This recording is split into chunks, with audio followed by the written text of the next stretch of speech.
good afternoon, everyone, and a very, very warm welcome to the NASSCOM Cloud Summit. In the story of India's journey to becoming digital India is told, one of the crucial chapters will be on the platformization play of India. In fact, that will be the key chapter, how India led the world in the development of digital public good platforms impacting over billions of lives. The numbers are mind-boggling. Look at any platform. Look at Aadhaar, 1.3 billion Aadhaar cards generated as of June 21. UPI, 2.88 UPI transactions recorded by June 21. 500 million plus vaccines administered. In fact, just yesterday, India reached a new peak of 88 lakh vaccinations in a day. And all of this made possible by India's focus on building out digital platforms as one of our speakers, Nandan Nilekani, calls them, the digital highways for digital India. With around 20 digital platforms today, India has truly shown the world what it means to build the foundation for a scalable digital economy. The story is one that we should all be tremendously proud of. And as NASSCOM, it is our privilege to come out with a report that tells this inspiring story of India's platformization journey that has not just transformed India, but now is all set to transform the world. In fact, just yesterday, India, in collaboration with UN, launched the tech platform for peacekeepers, the Unite Aware platform. As I said, this is one story that we must all know about and that we must all share loud and proud. And I'm thrilled today that we have the two people who are the chief architects of India's platformization strategy here with us to tell the story. Mr. Ajay Soni, Secretary MeitY, one of the most passionate champions of the national platform strategy and the man who has been working across government departments to make it happen. And of course, Mr. Nandan Nilekani, the man who lit the spark that turned into the flame of transformation for the country, the man behind Aadhaar. So welcome, Mr. Soni, welcome, Nandan, and I cannot thank you enough for taking the time to join me in telling this amazing story. Nandan, I have to start with you. Tell us how it all started. When you were building out the vision for Aadhaar, did you honestly know how big it would get? Did you know how game-changing it would get? And what was the vision at that point in time? Well, we did have some ambitions to make it a game changer, but I think none of us really fully grasped how big it could be and how transformational it could be.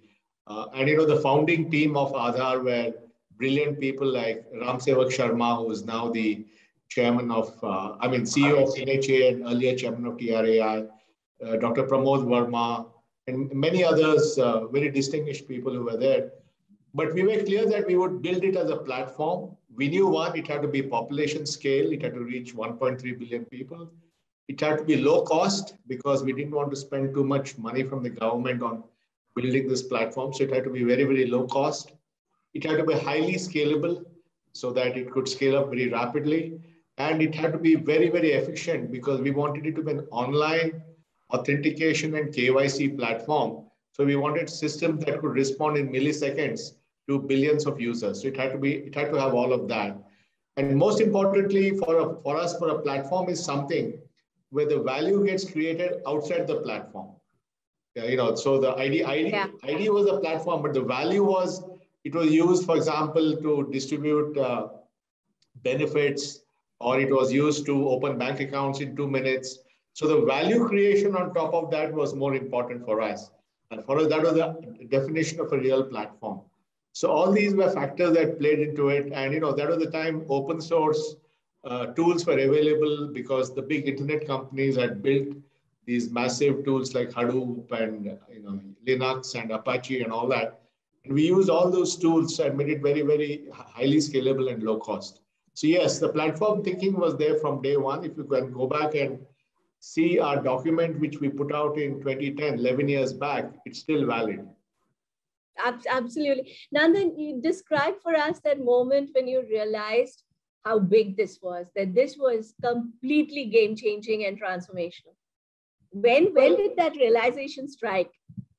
No, the aspiration was there, and Yeah. as I said, right from day one, we thought how ID is so essential to every Indian, how people not having birth certificates was becoming an impediment for their life because they could not travel or get onto a train because there's no ID document, and also because we realized how much government money was being spent and often lost due to fake and duplicate beneficiaries.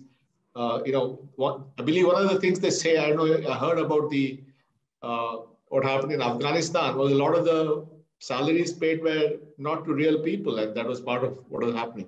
So I think the fact that we have to make sure all the benefits that India gave, pensions, scholarships, farmer benefits, how to make sure it reached the right person. So these were all benefits, but I think we saw the impact later. For example, during the pandemic, India was able to distribute hundreds and thousands of crores to beneficiaries in real time just by the click of a button. All that was possible because of this infrastructure which we had created over 10 years. So the importance of this is if you build highly flexible, agile, highly scalable population scale infrastructure, then when the crunch comes, you can use it for something very compelling. Absolutely. And you'd also built a very consultative approach and ecosystem. I remember I was at Intel at that point, and we had given people on loan to work with you to create this. And for us, that aha moment, Nandan, was when one of these guys called us and said, oh my God, today we have crossed like this many registrations. And, and that was like, that was a big number, and that was the point in time when we realized this is something really big. Yeah, no, I think consultative approach is very important. One of the things I did, which I went to every state of India and met the chief ministers and the chief secretaries and made presentations to them. So I went across the country to different states, different chief ministers. I went and met Mr. Nitish Kumar in Bihar.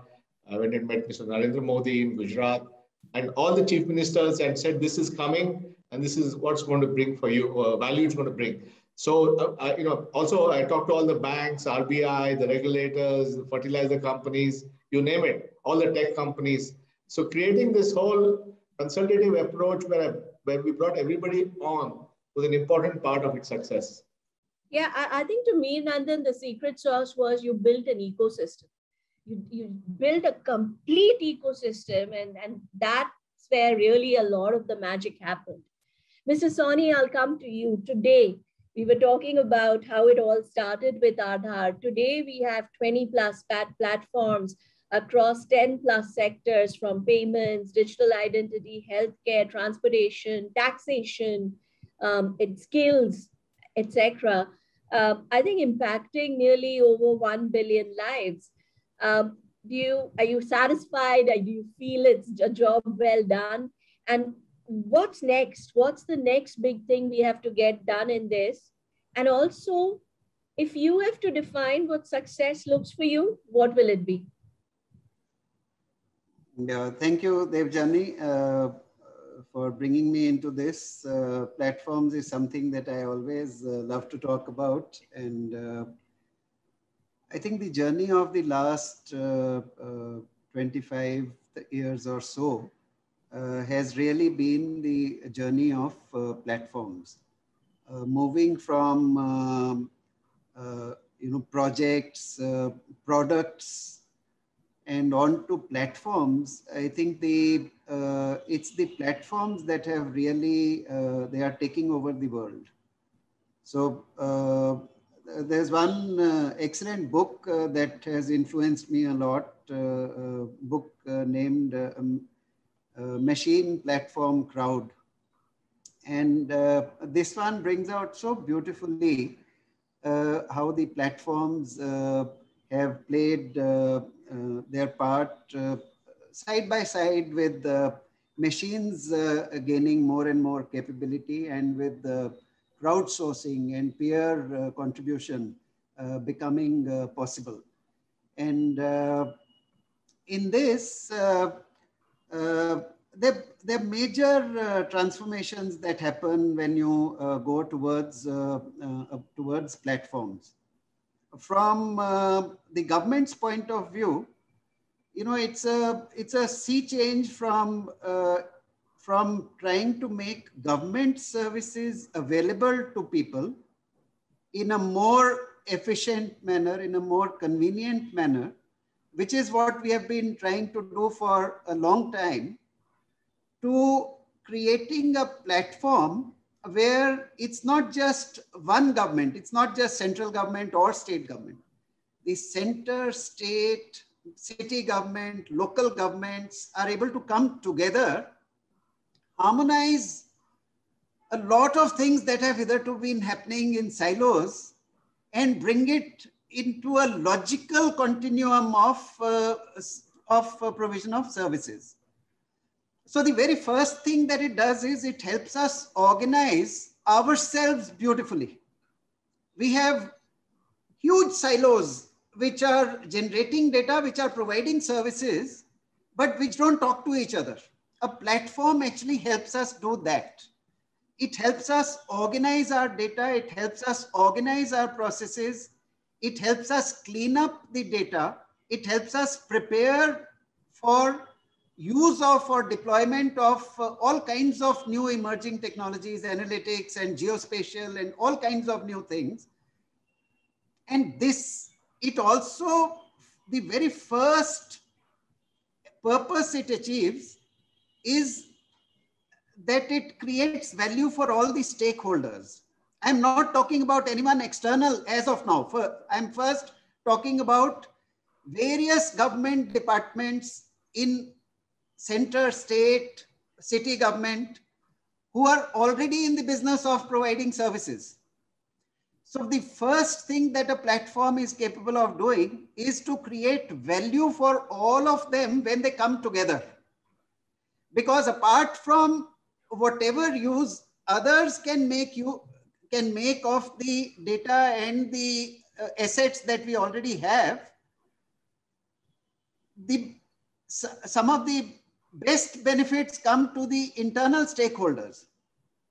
A project that is focused on soil health cards can benefit tremendously from land records, can benefit tremendously from agricultural cropping records, can benefit tremendously from irrigation, can benefit tremendously from availability of seeds and fertilizers and their application and successful application or not successful application, can benefit tremendously from the pricing data. So forget anyone else. It is my joint secretary who is dealing with a particular subject, and his entire focus is on how to improve services around that. Bringing everyone together into a platform first helps us create value for all of these people. It helps us. So the task that we have on hand is to be able to convince them that, by coming together, you are getting much more than you are giving away. You are giving away API access to a platform. The platform gets organized with a beautiful architecture. It enables everyone to benefit from it. And it helps us improve our services, which we in any case set out to do. Then it creates humongous opportunity to tap into the concept of Team India. That it is not government alone. It is government and other stakeholders in India who can all come together towards the same objective. So a large number of others can bring in their specialized expertise and capability to bear on this entire platform.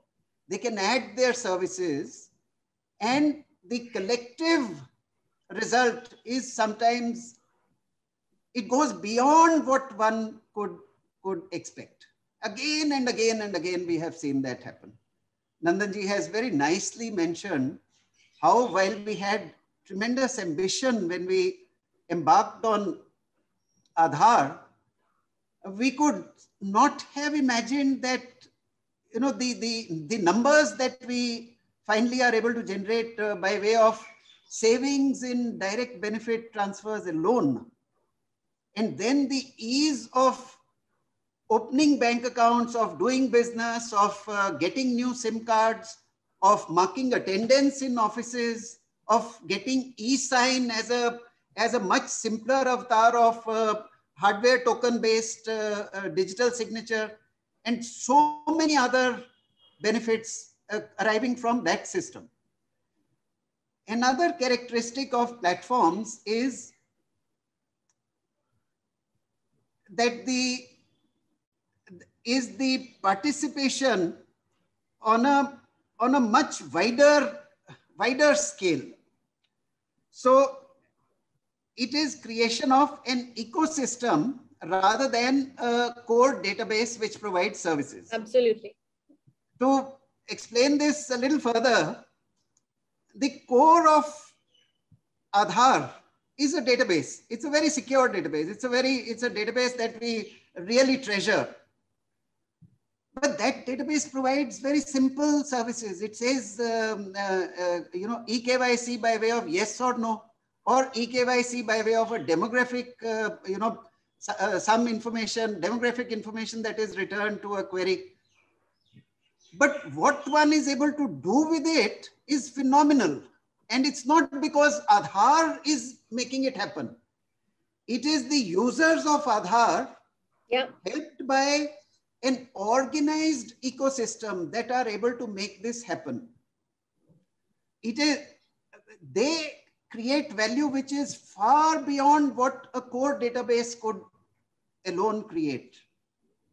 There is no way that Aadhaar by itself could have provided this vast array of services. There is no way that even the other system stakeholders in Aadhaar, the registrars and the entities that enable others to use those services, even they along with Aadhaar cannot accomplish this. It is the users of Aadhaar in different sectors who actually make the magic happen. So the value, as Nandanji has put so beautifully, the value gets created outside, which the platform that makes it happen. In the absence of the platform, this would not happen. In the absence of the ecosystem, this would not happen. So this ecosystem, I would say, we have seen this happen with Aadhaar. We have seen this happen with UPI. We have seen this is happening with GSTN. There have been some teething issues, etc. But GSTN is yet another humongous platform which will yield dividends to the country. This has happened with GEM. This has happened with other platforms, the payment platforms, IMPS, etc., that have come into being. It's very important to recognize that governments are a natural platform builder. And there is not much difference in the concept. It's just a continuation of our governments making an effort to build railway platforms, interstate bus terminals, again, platforms where all kinds of bus services can operate, of international airports and ports, of agricultural markets, where everyone is able to come together and we bring the buyer and seller together. Government is a natural platform builder, and we have started applying digital to that natural role that the governments must play. There's magic when you make the transition from a private platform, which is, we know the giant social media platforms. These we could consider as private platforms. and platforms that are organized around the concept of public goods, digital public goods. When you come together to organize a national scale public digital platform, each word is very important. National is what gives us the biggest power. There is no way that Telangana alone or Kerala alone can accomplish what a national platform is able to accomplish. It brings India scale to the table in an organized manner. It brings for the best of a breed in any kind of a service. It allows that entity to potentially cater to all of India in one go. In the absence of UPI, a company that aspired to do payment services would have tried to enter into an arrangement with banks. Banks had core banking. The best one among them might have succeeded with 12 banks. The next one might have succeeded with 4 banks. The third one wouldn't have got an appointment with the banks. The moment UPI becomes a reality, whoever is the best, whoever is the most nimble, whoever is the best in technology, whoever is the best in cost competitiveness, whoever is the best in convenience, whoever is the best in features and functionality, gets to serve all of India or most of India in one fell swoop. It's absolutely, it's amazing. So you don't build from the ground up. You don't have to build from the ground up if you are in India and you are in this platform age. Yeah. You are given an elevated platform, sort of a big table, and all of Indian banking is part of that table. You start building from an elevated point, and from there you get to serve all of India in one go. The best ones are guaranteed to be unicorns and unicorns faster than we can, count them. So this will happen in each and every domain, in each and every sector where we apply the magic of a national public digital platform. By keeping it public, and this is what Aadhaar has shown us, by keeping it public, we keep it open. We make it possible in fair and reasonable terms to welcome and to keep welcoming more and more participants with a very low barrier, which is very different from a private, humongous entity which dominates many sectors today. It is a digital, it is power of the digital, all of it coming together, not just the existing technologies. By organizing data, by cleaning up data, by providing access to that data, we create opportunities for everyone to build value. Yeah. So it's all kinds of new technologies will have a chance to do their magic because we are now ready for the magic to be done. It's a platform. It's a platform. It is not one entity's services. It's a playground that we have created where all the entities can come and play by the rules. Setting the rules is very important. On one side, we have the beauty of APIs. And Nandanji has actually shown us, and his team has shown us how to do this, what seems, very difficult to conceptualize to begin with.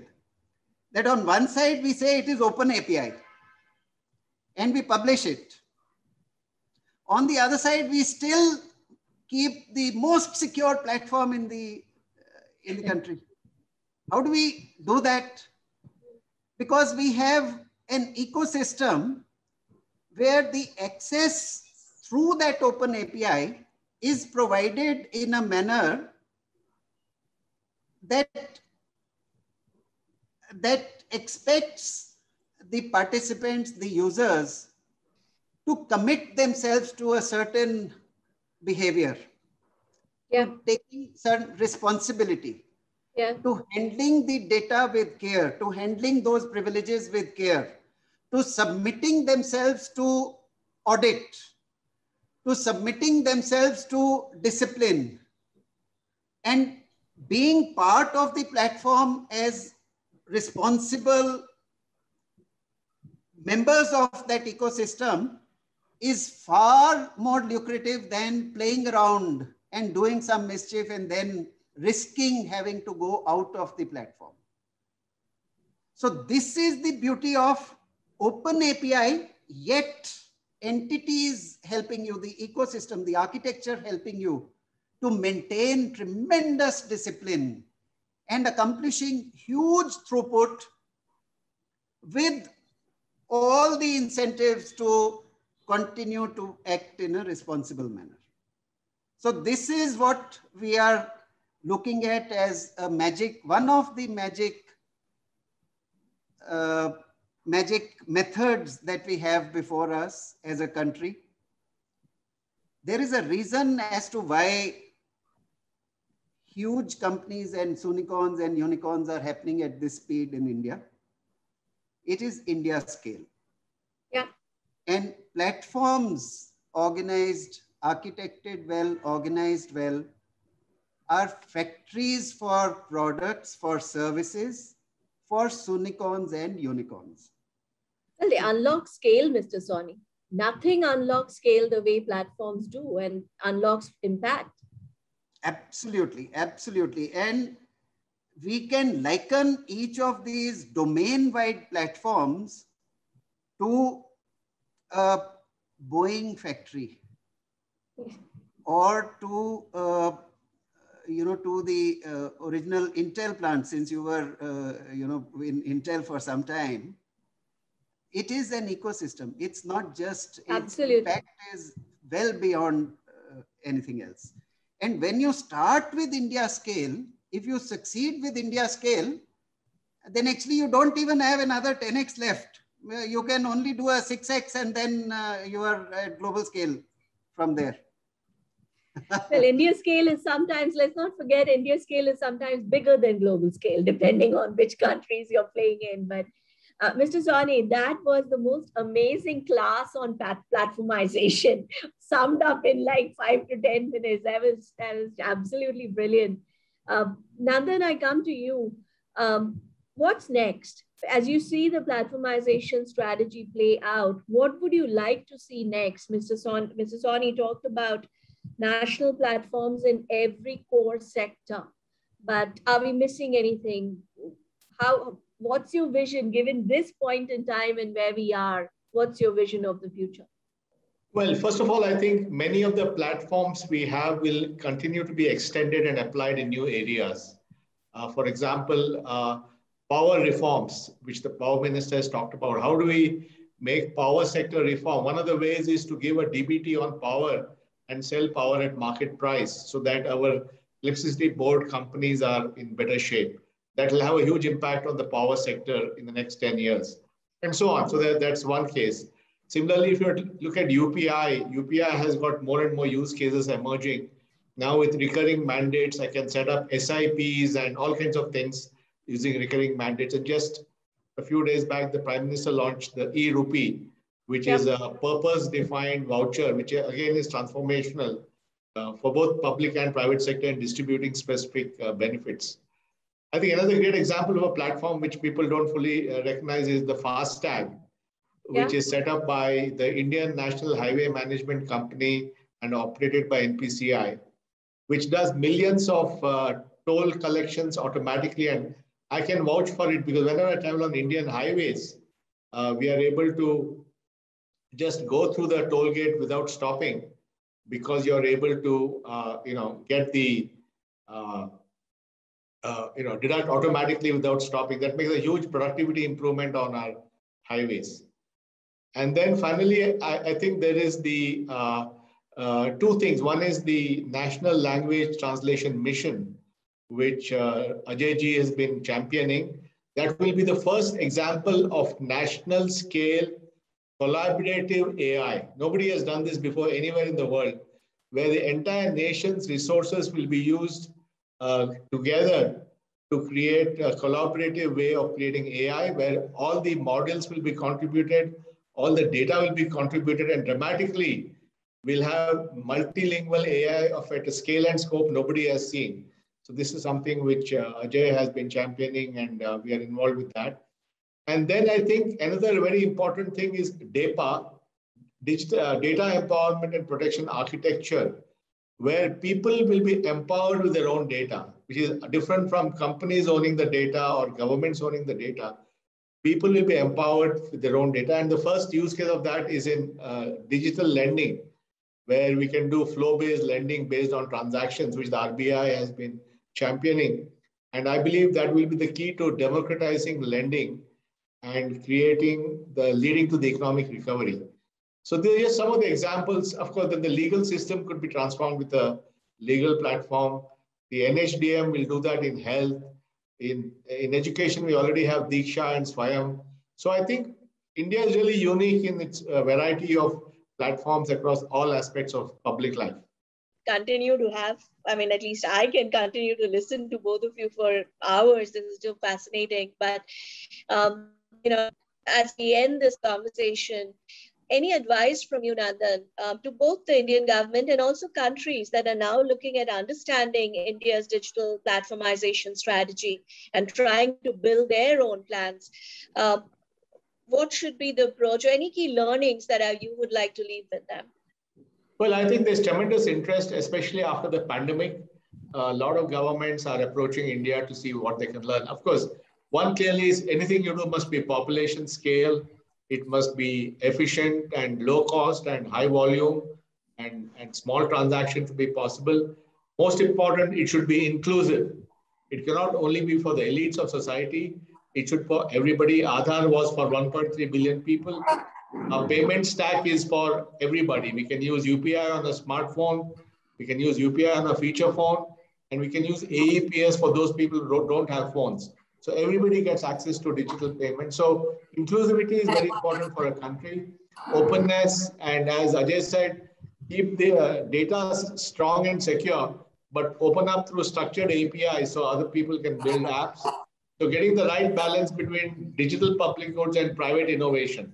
We have to get the balance right. You want to create the digital public goods, but you want innovators to build on top of it and create value. So getting that mix right.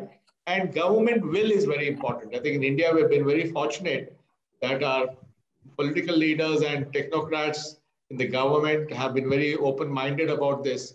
And along with a lot of public-spirited individuals in the private sector, we'll all be able to work as a team to get this going. So this, not every country has these assets. You said it. You absolutely said it. And that's brilliant advice. Mr. Sawhney, I'll turn to you for last words, but I'm still not letting you go without telling me what success looks like.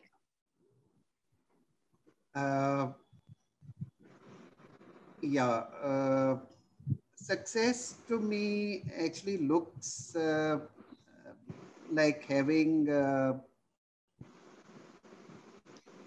operational platforms in all the key domains of the economy, structured in a well-structured, with the entire ecosystem coming into place, where we should be able to break silos, bring everyone together, not resisting the exercise, but enjoying the exercise, and create that huge ecosystem where startups and young companies and mature companies can all join in and bring in their effort and get rewarded for that effort.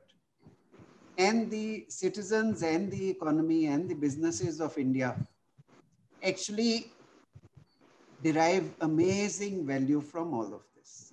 and that we do this riding on India's scale, riding on our talent, and we do this to build the next growth engines, not just for India, but for the world. Each one of these domain platforms can be as powerful, as impactful as a Windows ecosystem in the earlier generation. Each one of these can be the Wintel combination that used to drive Magic earlier. These platforms have the same capability of doing Magic, and it is India's unique signature on this kind of nationwide public digital platforms. I think we should really take pride in this and make it happen, and then build the capability of youngsters to, there is, I was just thinking about this yesterday. We all say that we have to improve the employability. We have to improve the capability of a youngster to become an employee. I think we must invent a new term. We want them to be employers rather than employees. So we must also enhance their capacity in employability. Not employability, but employerability. I think that is the other thing that we must do on a nationwide scale, so that I love that. employers arise from our campuses in large numbers, not just employees. And the opportunity capabilities for job creation. Yeah, and the opportunity for them to be employers is fueled by these huge growth engines that are likely to come into being. The one more point which I wanted to allude to, which Nandanji has mentioned, and Nandanji's help and guidance has been there all along, is in building the new age platforms which are specific to, or which are designed for success in AI. And the National Language Technology Platform or Translation Platform that is taking shape currently has a beautiful design. We are just waiting to for it to become visible, because we hope that everyone in India will contribute, will participate in building technologies around language translation and use of language in a manner that is truly inclusive and that brings India scale into being, not just on the consumption side, but on the contribution side. So that it's a very different kind of an experiment. We are keeping our fingers crossed. I think it's a brilliant design that is emerging, and that could be the next generation of our platforms. Thank you, Mr. Soni, for those very inspiring words and the vision that you have set for us. I think this is one conversation I could have had for another hour or even more, because it is just so fascinating listening to the two of you talk about the platformization story and how it all became a reality. We now come to that moment that we've been waiting for, the launch of NASSCOM's report of the India platformization play, the journey and the impact. And to do the honors, can I please request Nandan and Mr. Soni to release the report? Yeah, so Devjani, here's the report. It's a beautiful report that you have put together. Very nice. It's a wonderful piece of work, and it actually helps us celebrate the different kinds of platforms that have taken shape so far. And I hope there'll be many more volumes of this as we move forward. It's a great initiative, Debjani. Great idea. Thank you. Thank you very much, Mr. Soni. Thank you, Nandan, for taking the time to be here today, for telling this story so beautifully, so inspiringly. And more than anything else, for having the vision that has not just transformed India, but truly has the potential to transform the world. And thanks to everyone who joined in today. We hope you enjoyed this conversation. We request you to please read the report. You can download it on the NASSCOM website. Not just read the report, but help us tell this story. I mean, I continue to say it, and I will continue to say it many more times. But I think this is a story that we Indians should be tremendously proud of, and that we should tell loud and proud to the rest of the world. And to continue this very important discussion about the platformization of India, we have another key session coming up where we'll be joined by Mr. Arish Sharma, who not only played a key role in the development of Aadhaar, but is also one of the is the key architect of the CoWIN platform, which is not just enabling the world's largest vaccination drive become a reality, but has become the aspiration standard for so many other countries. So don't go anywhere. We look forward to the next session. Thank you. Thank you. Thank you. Thank you so much. Really enjoyed doing this. Thank you.